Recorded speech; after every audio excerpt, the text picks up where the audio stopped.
sir. So, one lab period left. Maybe 1.5. I should this last time. So I'm just writing this as a reminder, so we're going to do the presentations, right? Monday, Wednesday, lab, it's going to be next Friday, 11 to 1, this time slot, but extended an extra hour or 50 minutes or so. That should be on time. Physical science building, 450, just down from my office. There's a little conference room there that we can go in, because tight, but easier kind of schedule a class. Here Tuesday and Thursday, you'll be in the Thursday 1 to 3 sometime slot, rather than lab time, in the same place. Lab checkout Wednesday, next Wednesday, and that means that all your lab glassware, everything has to be accounted for and clean and dry and in your drawer. And so you can go to the lab, you don't have to be there on Wednesday, but if you have lab on Monday or Tuesday, you go and you get everything kind of squared away, and you can put it all in there and let the TA know. But if you don't get it all cleaned up, then you got to show up Wednesday to do that. Clean it all up.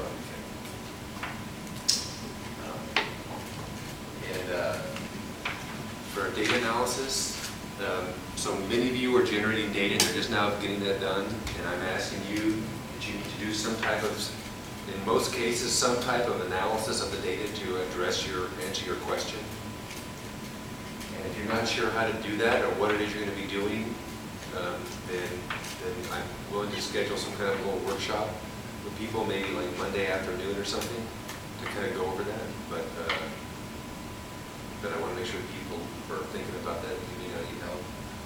I think rather than rely on Excel to do any kind of statistics, you can download as a student for free the statistical software program called JUMP, J-M-P, from the ITS website. And you can install that on your computer. It's a relatively powerful statistical software package. And then you have all your data in Excel, and it's very easy to organize the right way.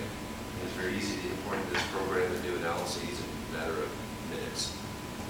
And it's much faster and easier to do that than it is to do it in Excel. So I think you guys had that question, so you'll do that. You need to do that. Talk a little bit about that, right? You guys will, because you'll get your T's. You guys may, depending on how you group your data, some kind of analyses, right? You guys. Together, you guys will probably, right, based on the analysis of your data. Yeah. Right, you guys are together, right? Yeah. And you will for sure, right? You guys will for sure. So you should be thinking about that, and you email me or come in on Wednesday. Email you can come in on Wednesday so we can make sure that happens, right? On Wednesday the normal time. Are these guidelines posted anywhere? They are, right? Okay. Well, Okay. Sort of. Yeah. Is that a yes? Yeah. Yes. This is on. Yes, that's what I thought. Yeah. Okay. Officially, yeah. Right, and I won't bore these again. Okay. Any questions about anything? Everybody's like set, right? Pretty much everybody has all their data now, right? There's no need to actually do any kind of laboratory work on Monday or Tuesday for any of you, right? Is that true? Yeah. What? Not that we know of. Yeah, that's right. Okay. Okay, so I'm going to talk the last, a little bit today and a little bit on Wednesday. Don't forget, on Wednesday we're going to have a quiz.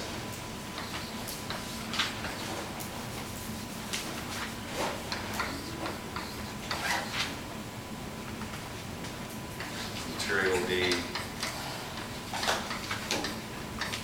through today.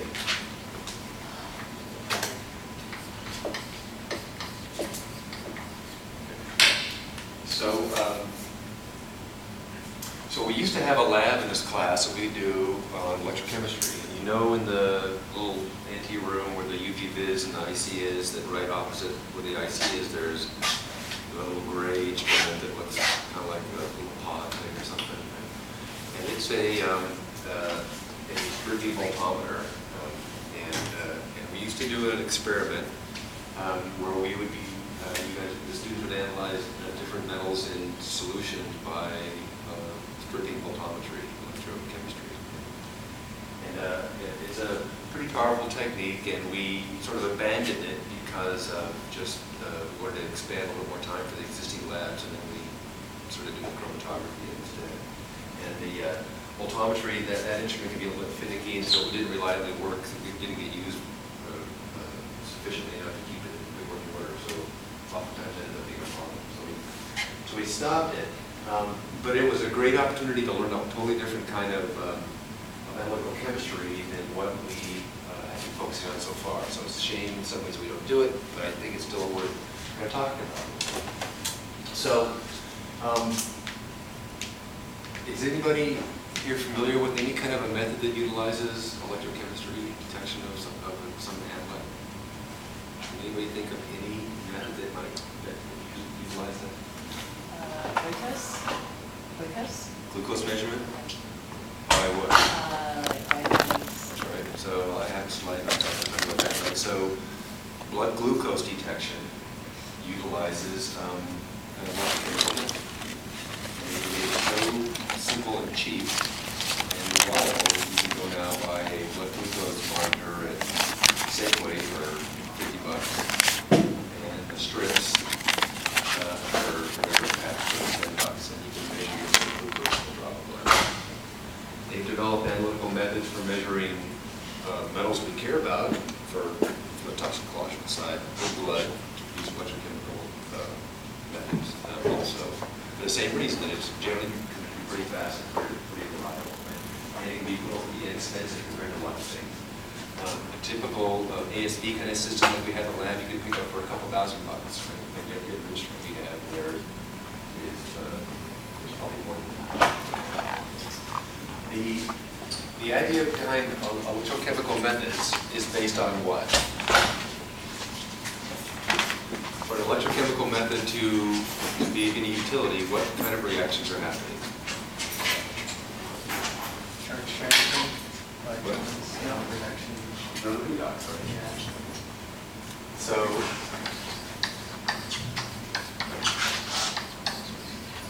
all electrochemical methods rely on reduction or the oxidation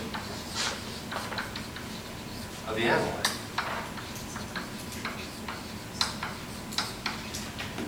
And so given that, what are we likely measuring in terms of the signal in these kind of Current. electrochemical methods? Current.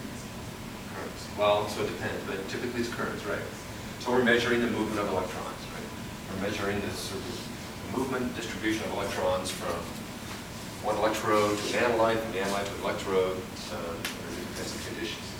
And one of the advantages of being able to do that is that, depending on the system we're using, is that we can learn a lot about the oxidation state of the analyte, which can sometimes be very helpful. And some of the work that many of you have done looking at concentrations of metals in natural water samples. One of the things we didn't, and some of you are interested in understanding the extent that metals in soil may be taken up into plants or whatever, like in the wine studies that some of you are doing. And a key determinant in the bioavailability of things in the soil or metals in the soil when they're taken up by plants is the chemical conditions in the soil, most notably pH and oxidizing conditions. And so whether metals can be in their oxidized form or reduced form has a huge impact on the extent to which they're biologically available. So redox processes in environmental samples makes a big difference on how we perform. Now every year I kind of do a PubMed search on the online database with the Library of Congress.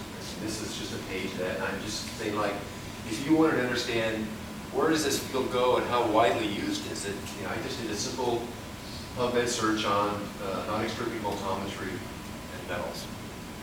And in this time for this year, I hit 534 hits.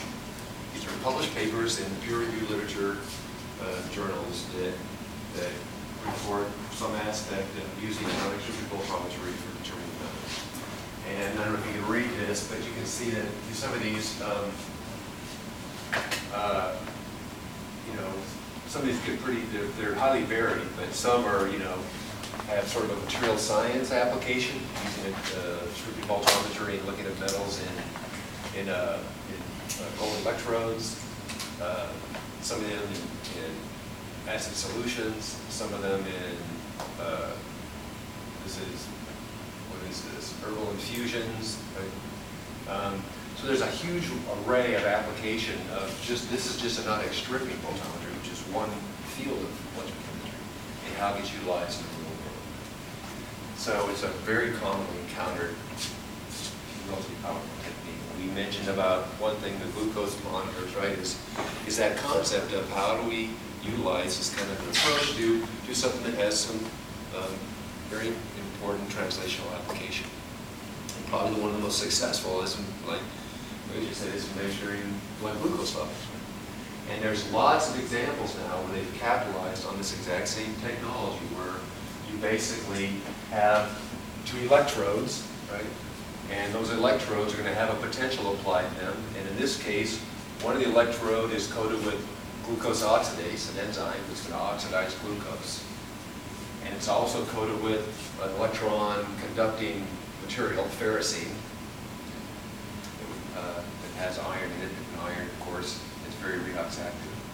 And when you put blood, a little drop of blood on there, then the enzyme oxidizes the glucose in there, and it passes its electrons off to the electron carrier, ferrocene, and it generates a current between the electrodes. And you measure that current. And they've calibrated these, like they do with all these kinds of methods, to know that a certain current is equivalent to a certain rate of glucose oxidation. And since the amount of enzyme on those electrodes is very constant and fixed and reliably produced and known, then they can easily say is that a certain current translates to a certain amount of glucose in the blood, a certain amount of substrate. So now you can buy these, like we said, for dollars, and buy the disposable electrodes for probably like 10 cents. So it's an amazing technology how it's revolutionized that. If you know anybody who's diabetic, I'll just add that one advantage of how these have evolved over the past 10 years is the amount of blood they require. And one of the problems with, in this case for diabetics, is it used to require a larger amount of blood, and now it requires probably about a microliter of blood or less. So literally just a small pinprick of blood in order to mostly accurately measure what the glucose levels are. So in this case, what we want to understand is what's really happening with the oxidation reduction reactions allowing this to happen. So if we know that in these electrochemical methods, what we're measuring is the movement of electrons in a current. And all we have to now understand is what are the partners in this instrument that are allowing the movement of electrons from one electrode to the other that we can measure as a current. And so in the case of the blood glucose, we can look at the overall reaction where we're taking the enzyme that's oxidizing the substrate. Obviously then the enzyme gets reduced. It's taking electrons from glucose, and it forms an oxidized substrate. And that enzyme that's reduced then can easily pass the electrons on to an iron carrier, an electron carrier, the ferrocene that has iron in it.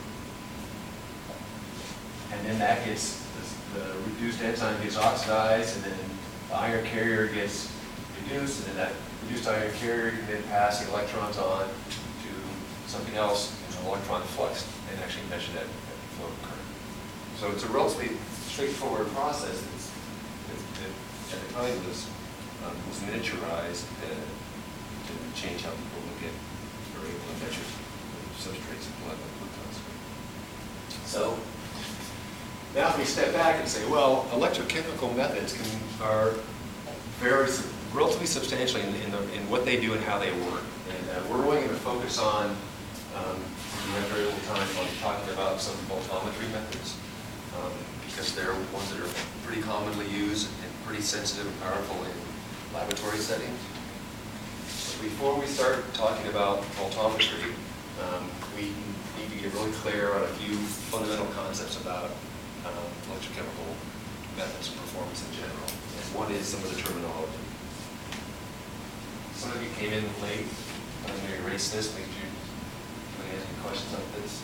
Right. Reminder: the presentations are lab checkout Wednesday. We do data analysis. You download the JUMP software from ITS, statistical analysis software. And we have a quiz on Wednesday. Next Wednesday, it'll carry material through the day. JMP from IS. JMP, JUMP. ITS. From the ITS website. It's free for students. Okay, so when we start looking at Excel, it's like the electrochemical cell that we're going to use actually to measure the concentrations of an analyte in solution. We want to be clear on some of the basic terminology that we're going to be talking about involved in understanding how these cells work. So one is voltage. We have a clear sense of voltage. We hear about voltage every day in different aspects of just electrical systems around us. And the advantage and the key point in understanding the concept of voltage in terms of electrochemical cells is understanding that we're talking about an electrical potential between 2 points. And so if we have a cell, we could draw, and in this cell we have 2 different electrodes that have different reduction potentials. I'll talk about that. And the potential would be essentially the separation of charge, the difference between these 2 points, right, that we measure in terms of volts. So volts would be the unit we measure. Current, of course, we know a lot about current because current is just measuring, reflecting the flow of electrons, right, from one point to another. And so for current, electrons is the currency, and the units for current are amps per second because we're measuring a coulombic charge, an electrical charge. It's moving across some system, wires, at a rate. And the last is the potential. And we want to think of potential as essentially the separation of charge. And I like to think of it like as like electrical pressure. That if we have reduction potentials, for example, we'll talk about, that are separated in systems of 2 different electrodes, then the flow of electrons is going to go from the point of reduction potential from where there's the lower potential or the higher potential to the lower potential, just like higher pressure moving down to lower pressure. So for the techniques that are most commonly used in analytical settings, the voltammetry and polarography, their basis is, like we talked earlier, is that something is going to be oxidized or reduced. And that something being oxidized or reduced is then going to accept or donate electrons.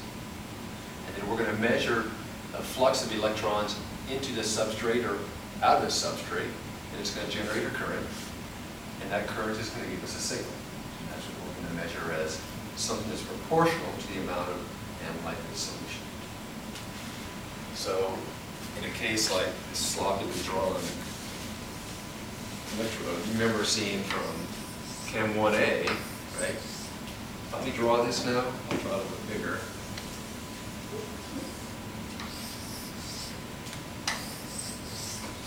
If you want to draw the simple electrical cell. Salt bridge. Okay. Salt bridge. Right. Okay. What else? The solution. Find some solution there. Okay. What else is there? 2 electrodes. Okay. You got some electrode coming down. Okay. Some source of current. What, connect these electrodes there. Yeah, one's a cathode, one's an anode. Okay, so now what am I going to do? What am I going to do to this cell to move electrons from one to the other to make it an electrochemical cell? High potential. It needs to have reduction on one side and oxidation at reduction at the cathode Okay, and that's right. oxidation at the anode. By convention, reduction at the cathode, oxidation at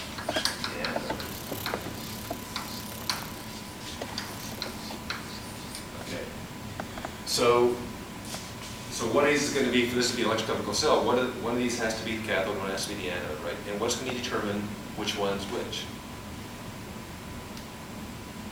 Whether it's plus or, Leo girl. That's what I remember. Is that what that means? Loses electrons is oxidation. Gains electrons reduction. So basically, you have to know what these electrodes are made out of, right? And what their different reduction potentials are to know which one's going to be the anode, which one's going to be the cathode, right? And we know if we look at tables of standard reduction potentials, what does this tell us for these different half reactions? When we look at a reduction potential in volts, okay, what does this tell us?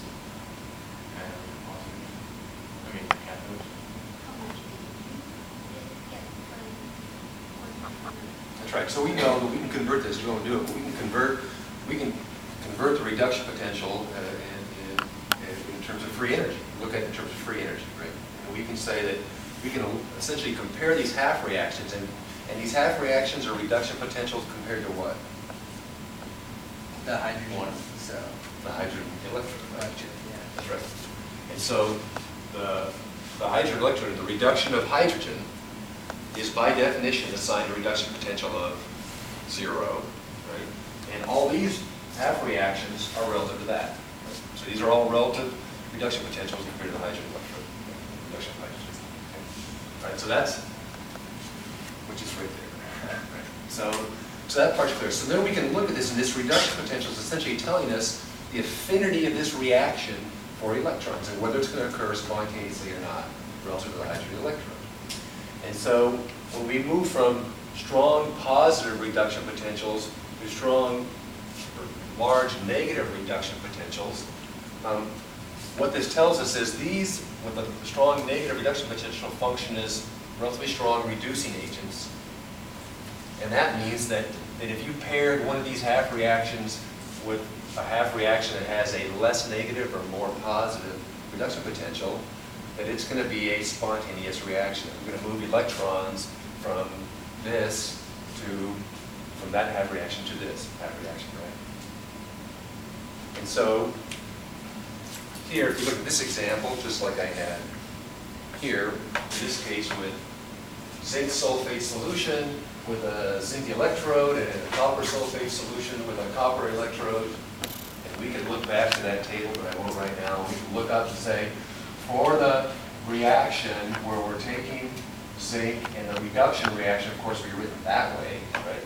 This is the oxidation reaction where we take zinc solid that's being oxidized into the cationic zinc here.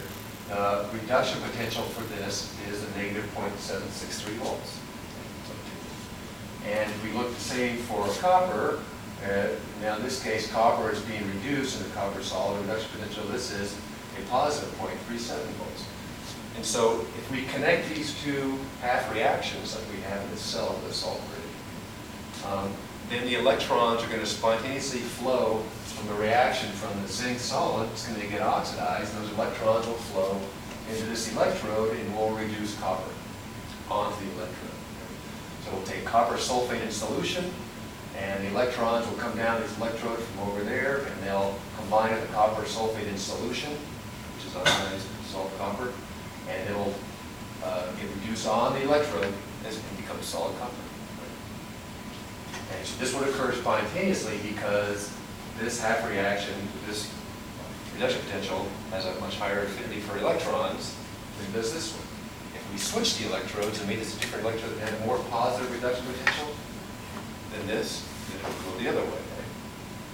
So in this case, this is functioning as the cathode because it's being reduced, and this is functioning as the anode because the thing's being oxidized. But if I put a different metal over there for zinc, this 0.337 for the copper, which is not even on here, because I can't find a more way of it. So it's right there, right, 0.337, so 11.34. So if I chose another metal, like maybe silver chloride, that has a more positive reduction potential, and made this, instead of zinc, I made it silver, then it would be the opposite. We'd have oxidation occurring here, this would be the anode, and the silver would be reduced. So there's something powerful about the ability to form the electrochemical cell and knowing these standard reduction potentials of these half reactions. And that is that we can actually use this knowledge about the electrical potential in which this reaction occurs to identify this reaction. And that's kind of the basis of voltammetry, in which we would be looking at changing and I'll talk about this in much more detail, but we'd be experimentally varying the potential of the electrochemical cell. We'd be altering the potential of this cell, and then we'd be measuring the current that would get produced as a result of one of these kinds of reactions. So in a classic case, you would have an electrochemical cell that would look like this. And this is a classic example of a voltammetry cell that we have in the lab that we need to use for an experiment. And this voltammetry cell, there's the circuit that I'll talk about in a second, and then there's the glass cell that has the 3 different electrodes. The reference electrode, which is held at a constant potential. There's the counter electrode, which is just there, placed on part of a reaction, but it helps to complete the electrical circuit in the cell so that you actually get a flow of electrons. And then there's the working electrode where all of the business happens. That's where all the reaction, the redox oxidation occurs. So in a cell like this, we would have a solution, like a single cell solution, not double like our old-fashioned salt bridge, 2 electrodes, 2 solutions. We'd have a single cell container with these 3 electrodes in it, and in this solution, then we would place a sample.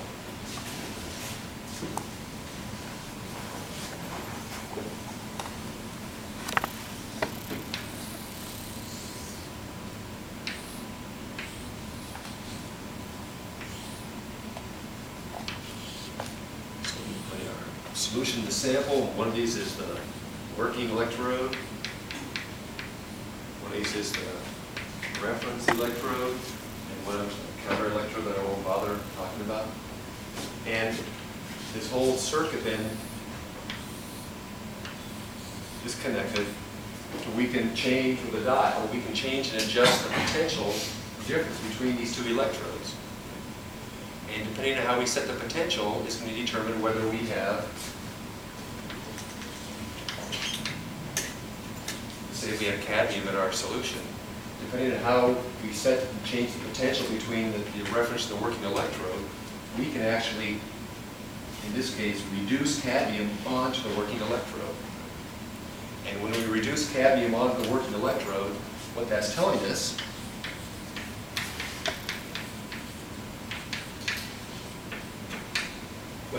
telling us is that cadmium is getting reduced with 2 electrons, and those electrons are being provided by an output source, a current that we're applying, right, through the setting the potential, and the potential at which that reaction occurs is exactly known from the standard reduction potentials. And so if we set the potential at whatever the reduction potential is for that half reaction for cadmium, for example, then we would just measure the current that occurs at that reduction potential that we set. And that current that occurs is reflecting the number of electrons that are reducing cadmium onto the working electrode. And the current that's produced is going to be proportional to how much cadmium there is in the solution. So there's 2 basic ways we could go with this. One is we'd say, all right, I'm going to set the potential for cadmium. Is cadmium on here?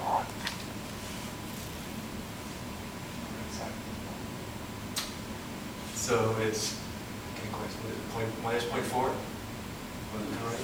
0.44? Which one is it? What? Okay, 0.4? Minus, right? So the reduction potential for this reaction is 0.4 volts or whatever. 0.4. I can set the potential in this cell at 0.4 volts, and now I'm going to measure the current that is produced at that potential. And I'm going to measure that current, and that current is going to be proportional to how many electrons are being added to reduce the cadmium. And so if I have more cadmium, I'll produce a greater current. If I have less cadmium, I'll produce a lower current because cadmium is getting reduced. And I can do that and essentially reduce cadmium onto the working electrode like that. And the rate at which that occurs, we're measuring over a period of seconds or whatever minutes, will be essentially limited by a number of factors now. And I'll have a slide for that. If we were to look closely at an electrode, let's say, if I blow it up, say it's a very small sort of electrode, now I can look at distances of like 10, say, 100 microns, distance from the electrode surface. I have these different layers near the surface. Right? Let's see, that's around 10, that's 100. And when I'm really close to the electrode surface, things are diffusing pretty rapidly. Right? And the farther away I get from the electrode surface, the probability of something diffusing into this boundary layer near the surface decreases substantially. And so I can almost plot, let's say, I can almost plot, let's say, the probability that cadmium in my solution has the potential to interact, not the potential, electrical potential, but has the probability of being close enough to my electrode to actually get reduced, right? So if I'm doing this reaction right here, and I set the potential of the electrochemical cell at minus 0.4 volts relative to the reference electrode, okay? What's happening at the surface of this electrode under those conditions? I have the reduction potential set at 0, minus 0.40 volts. What's happening at the surface of the electrode?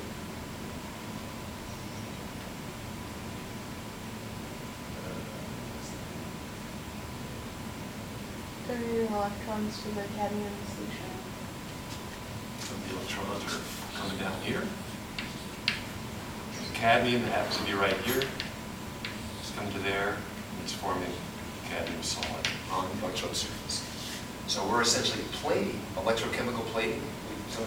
We're essentially plating cadmium that's in solution onto the electrode surface by reducing the cadmium and making it a solid on the surface of the electrode. And the electron flux that's coming through here to reduce that cadmium into a solid on that surface and plate it is being measured as a current, which is going to be proportional to how much cadmium is getting plated and reduced onto that electrode surface. That's common electrochemical plating techniques that people use to plate machine parts, right? Interesting thing. So the challenge now is, in these kinds of cells, is that the rate at which cadmium gets reduced and plated on the surface, the rate at which that reaction can occur is going to be a function of how quickly I can diffuse cadmium in across this surface from the further away distances from the electrode to be reduced, right? And so for voltammetry,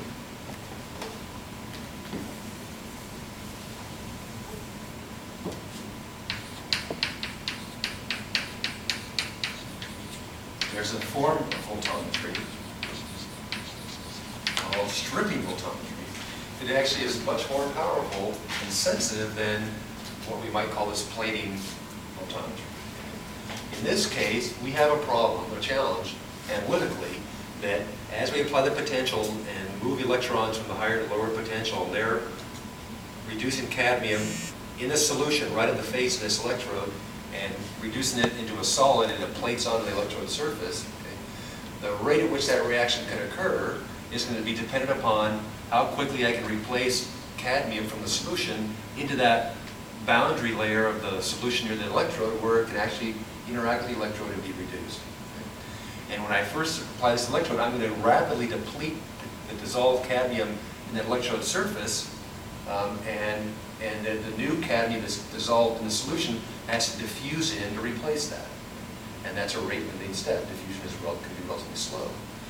In all these kinds of cells where we do this kind of electrochemistry, there's always a stir bar at the bottom that's whizzing around stirring to mix this solution to maximize the movement of analyte from this outer layer from the electrode into that layer so that it's not so rate limiting in terms of the reaction for reduction that I'm actually using to measure. Okay.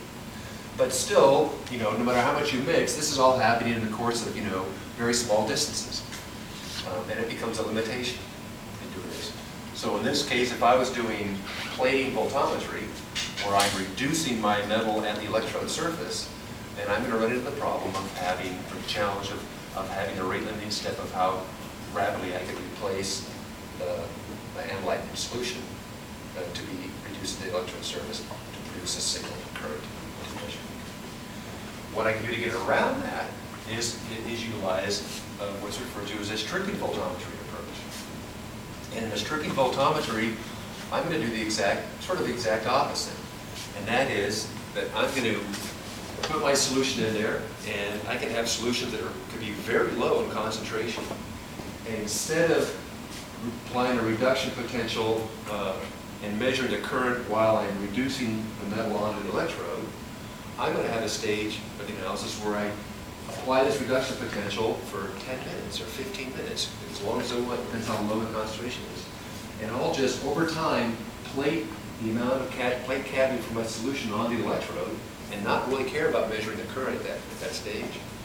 And then I'll switch the potential to a potential that's going to facilitate then the opposite reaction, the oxidation of cadmium, and measure the currents produced when I'm oxidizing cadmium off the electrode. And so it's a form of voltammetry where I can accommodate much lower concentrations of analytes in solutions by first pre-plating or depositing them on the electrode to concentrate them there without caring about the current, and then switch the potential so that I'm going to reverse that reaction and oxidize and drive the reaction that way and measure the current that's produced in that. And in that case, rather than electron flux going this way to cadmium, now that I'm oxidized, I'm measuring electrons going that way, right? And I'm measuring the oxidation reaction. And that current is proportional to how much cadmium is being plated on the surface. And so if I had the same methods for my standards, I'm going to deposit it for 10 minutes. Then I'm going to change the potential and oxidize it off. I'll get some current. I'll know the concentration of cadmium in my different standards and the current that produces by doing that. And then I can just do that to the unknown sample, right plate for the same amount of time, and then change the potential and measure the oxidation current that produced from that. Does that make sense? So, some of you probably don't remember, there was a faculty member in ocean sciences who actually used to work closely with Rob Franks, who you've all met.